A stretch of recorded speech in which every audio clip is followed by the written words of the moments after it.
Hello friends, warm welcome to my channel. तो दोस्तों आज हम वीडियो में कुछ अलग जो हम जैसा नॉर्मल कॉर्पोरेट एक्शन में या फिर स्प्लिट बोनस से रिलेटेड हम बात करते हैं। तो दोस्तों आज हम उसी सीरीज में कंटिन्यू करते हुए या फिर आप कह लीजिए कॉर्पोरेट एक्शन से रिलेटेड एक पर्टिकुलर वीडियो है, पर्टिकुलर कंपनी है जिसके बारे में हम डिस्कस करने वाले हैं। आपने ऑलरेडी थंबनेल तो देख लिया होगा जिसके चलते आपने क्लिक भी किया है वीडियो पे। सो बेसिकली हम इन्फोसिस के बारे में बात कर रहे हैं। सो दोस्तों ये वीडियो बनाने के पीछे एक ही रीजन है।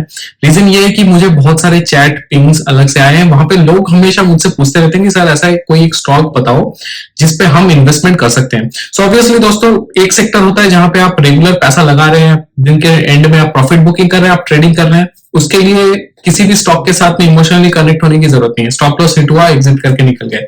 लेकिन कुछ काउंटर्स ऐसे होते हैं जहां पे ऑब्वियसली आपको लगता है कि लॉन्ग टर्म में आप एक जो कैपिटल है या फिर आप एक कॉर्पस है वो जनरेट कर सकते हैं। लॉन्ग टर्म में आप अपना एक बहुत बड़ा रिटायरमेंट फंड एक्यूमुलेट कर सकते हैं। वो करने के लिए जरूरी यही है कि आपको इन्वेस्टिंग करना होगा, क्योंकि ट्रेडिंग इज ऑलवेज रिस्की। आपको प्रॉफिट मिल रहा है मोमेंटरीली है, आपको लॉस भी हो सकता है। लेकिन इन्वेस्टिंग ऐसा एक सोर्स है जहां पे आप स्लोली लेकिन बहुत लंबी अवधि के लिए एक अच्छा खासा फंड आप अपना बिल्ड कर सकते हो, जो कि आपका फ्यूचर के लिए मदद देने वाला है। इन्फोसिस यहाँ पे हम इसीलिए डिस्कस कर रहे हैं क्योंकि दोस्तों इन्फोसिस, टीसीएस, विप्रो ऐसे कंपनीज हैं जो कि बड़े बड़े आईटी दिग्गज कंपनी है जिन्होंने बहुत ज्यादा कैपिटल, बहुत ज्यादा एक तरह से आप कह लीजिए एक एसेट बना के दिया है लोगों को। अब इन्फोसिस मैंने इसीलिए क्यों सिलेक्ट किया, क्योंकि एक तो टीसीएस मुझे थोड़ा सा ओवर प्राइस लगता है, थोड़ा सा महंगा मुझे लगता है। टीसीएस का अगर आप देखो डिविडेंड हिस्ट्री भी उतना बहुत ज्यादा अच्छा नहीं है। बोनस स्प्लिट जो कॉर्पोरेट एक्शन है वो भी टीसीएस में कम होता है। Wipro obviously top 3 top 4 company में आता है जरूर, लेकिन अगर आप ओवरऑल मार्केट जो एक तरह से आप एक्विजिशन कह लो या फिर मार्केट कैपिटलाइजेशन कह लो, उसके हिसाब से इन्फोसिस इंडिया की 2 नंबर कंपनी है।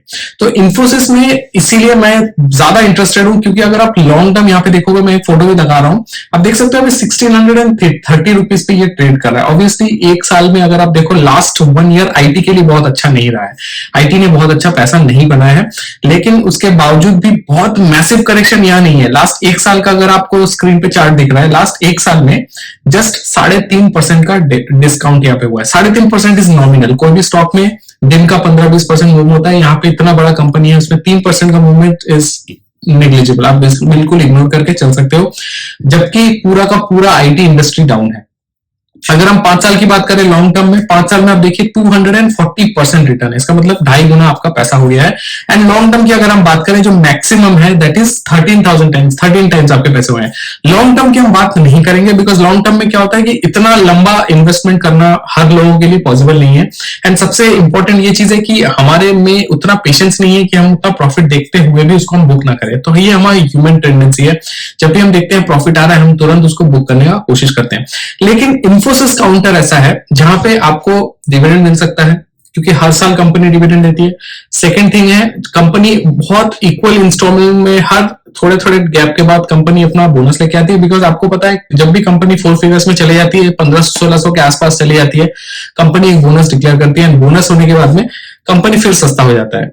सस्ता हो जाने का मतलब ये नहीं है कि कंपनी का वैल्यू कम हो गया, शेयर्स बढ़ जाते हैं, आप फिर से नए इन्वेस्टर्स आते हुए दिखते हैं, तो आपके पोर्टफोलियो में कोई अंतर नहीं होता है, बल्कि आपका पोर्टफोलियो यहाँ पे डबल हो जाता है। वो आपका फायदा है। आपको स्क्रीन पे भी दिख रहा होगा ये जो मल्टीप्लायर मैंने दिखाया है। अब इसका आपको फायदा क्या है लॉन्ग टर्म में अगर आप इन्वेस्ट करो, आपको फायदा क्या है? एक तो आपका इन्वेस्टमेंट पैसा का वैसा है, अब जब भी बोनस आ रहा है आपके शेयर्स डबल हो जा रहे हैं, ट्रिपल हो जा रहे हैं। उसके बाद अगर आपको लगता है कि आपको फंड जरूरत है, आप थोड़ा बहुत पोजीशन बुक कर लो, आप थोड़ा सा उसमें से पोजीशन काट लो, 50% प्रॉफिट बुक कर लो, तो overall long period of time आप ये नोटिस करोगे कि 50% जो प्रॉफिट है वो तो आपने बुक कर लिया, वो आपके घर में चला गया, तो आपका जो इन्वेस्टमेंट अमाउंट है वो बेसिकली बन जाता है 0। तो आपने कोई भी पैसा इन्वेस्ट नहीं किया, उसके बावजूद आपके पैसे डबल होते जा रहे हैं।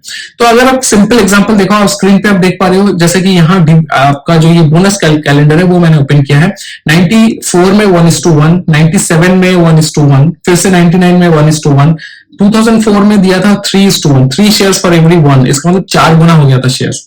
उसी तरह से 2006 में 1:1, 14 में 1:1, 15 में 1:1 यानी 18 में 1:1 दिया है। तो अगर ओवरऑल आप इसका एक कैलकुलेशन निकालोगे, ओवरऑल मल्टीप्लायर इसका अगर आप निकाल के देखोगे, तो मल्टीप्लायर के हिसाब से एक्चुअली जो आपका जो पैसा है जो स्टॉक मार्केट में बना है दैट हैज बिकम 768 टाइम्स। तो आज के डेट पे अगर आप 1600 रुपए का भाव देख रहे हो, वो 1600 रुपए एक्चुअल प्राइस नहीं है। अगर आप पूरा का पूरा करेक्शन जितने बार कंपनी ने बोनस दिया है उसका कैलकुलेट करो, तो लगभग उसका जो प्राइस है, that price should be somewhere around 768 times. 768 times अगर आप 1600 को मल्टीप्लाई करोगे तो आपको समझ में आ रहा है एक शेयर का वैल्यू कितना हो सकता है। एक शेयर का वैल्यू बहुत मैसिव हो सकता है।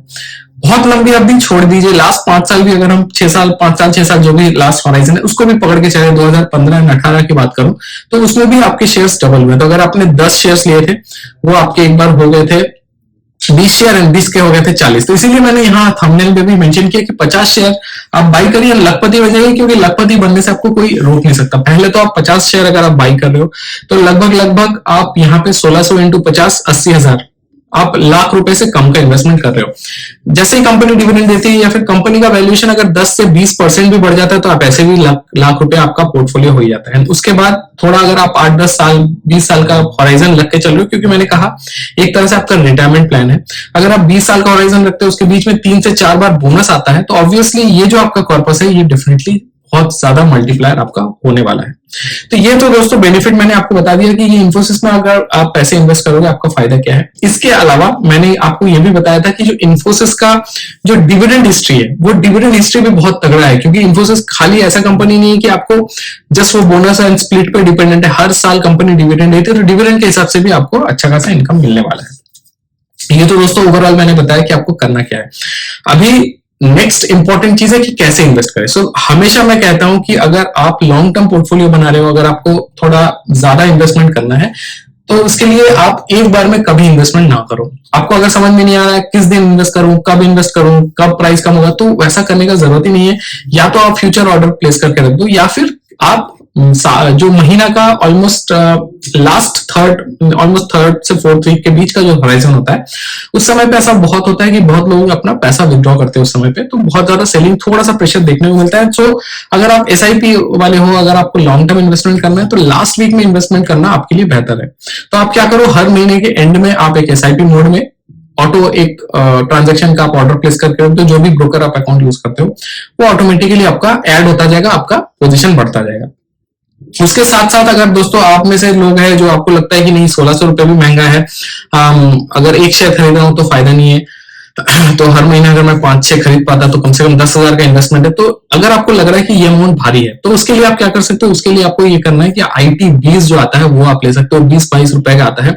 टॉप इंडिया के जो 8-10 IT कंपनी है उनका ये 20 बना हुआ है, निफ्टी 20, आप उसको इन्वेस्ट कर सकते हो। उसमें आपका कैपिटल डिप्लॉयमेंट कम होगा, लेकिन जो रिटर्न ऑन इन्वेस्टमेंट है वो आपका ऑलमोस्ट सिमिलर होगा, बिकॉज वो सबसे बड़े टॉप 8-10 कंपनी जो इंडिया के उसको मिला के एक्यूमुलेट करके वो बनाया गया है। तो ये अगर आप इन्वेस्टमेंट प्रोसेस फॉलो करोगे तो डेफिनेटली आने वाले समय में आपका कॉर्पस डेवलप डेफिनेटली होगा। इसमें कोई प्रॉब्लम नहीं है, कोई इसको आपको रोक नहीं लग सकता है। एडवांटेज आपके पास ये है कि अगर आप म्यूचुअल फंड कर रहे हो आप कभी भी बेच नहीं सकते, कोई इमरजेंसी हो गया। फिक्स डिपॉजिट कर रहे हो, आपको तोड़ोगे तो आपको रिटर्न नहीं मिलेगा। लेकिन स्टॉक मार्केट में पैसे इन्वेस्ट करने का फायदा यही है, कोई भी इमरजेंसी होता है, कुछ भी जरूरत पड़ता है, अगर आपको पैसा विड्रॉ करना पड़ा फटक से पैसे विड्रॉ कर सकते हो, एंड उसके बाद फिर से अगर आपके पास फंड आएगा तो आप फिर से डिप्लॉय कर सकते हो किसी भी दिन अगर मार्केट करेक्शन आया तो। उम्मीद करता हूं दोस्तों वीडियो आपको कंटेंट लॉजिकल लगा। कंटेंट पसंद आया तो चैनल को बिल्कुल सब्सक्राइब करके चले, क्योंकि आपका सब्सक्रिप्शन ही है जो कि मुझे एनकरेज करता है ताकि मैं ऐसा ही रिलेटेबल कंटेंट लाता रहूं। क्योंकि कॉर्पोरेट एक्शंस में तो हर एक टॉपिक में वीडियो बनाता हूं, बोनस हो गया, स्प्लिट हो गया, बाईबैक हो गया, राइट्स इशू हो गए। उसके अलावा ऐसे टॉपिक्स पे भी मुझे लगता है कि थोड़ा बहुत वीडियो बनाना चाहिए, क्योंकि उससे आपको भी अपना कॉर्पस डेवलप करने में फायदा होता है। आपका एनकरेजमेंट मिलेगा आपको, अगर मुझे लगेगा कि अच्छे व्यूज आ रहे हैं, आपका अच्छा कमेंट्स आ रहा है, आप लाइक्स कर रहे हो, आप ज्यादा शेयर कर रहे हो, तो मुझे समझ में आएगा कि कंटेंट आपको पसंद आ रहा है। चैनल को भी सब्सक्राइब करिए, बेल आइकन प्रेस करके रखिए ताकि वीडियो अपलोड होते ही आपको नोटिफिकेशन मिल जाए।